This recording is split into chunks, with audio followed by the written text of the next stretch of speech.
Okay, so we have the Samsung 9100 Pro 4 terabyte and the Samsung 990 Pro 2 terabyte drive. This is the Samsung Magician software for managing your Samsung hard drives. And the very first thing you're going to want to do is go into performance optimization and set it to full performance mode. This will in effect enable over provisioning, which basically by default reserves 10% of your hard drive space. It does require a system restart.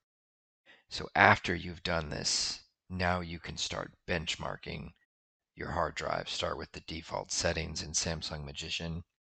And one thing I can tell you is that I was able to achieve these particular speeds using the default settings. You know, the Samsung claims that you can get up to 14,800 megabytes per second on the sequential read. I was able to get 14,005, so pretty close.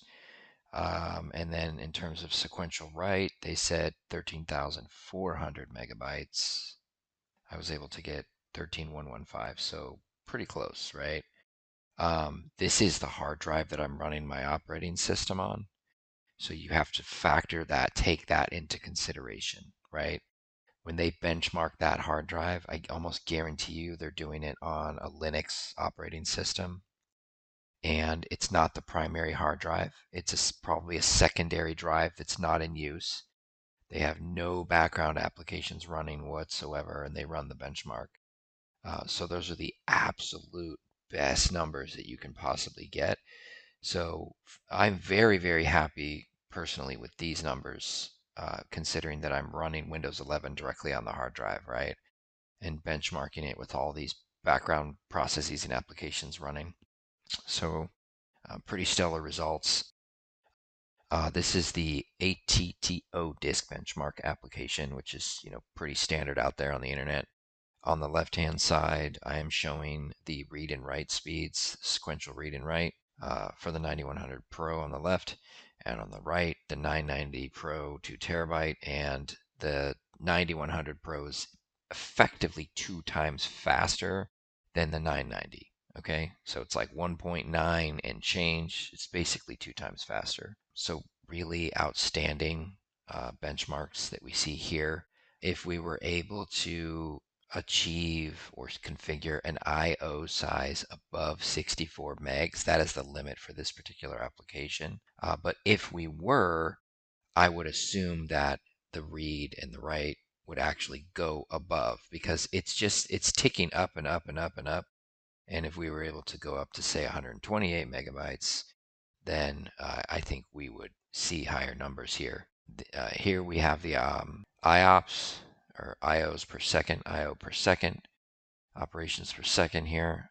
And these numbers are absolutely phenomenal. Okay, these are in the thousands. Okay, so all these numbers are Ks. Absolutely phenomenal IO. The IO on the 9100 Pro versus the 990.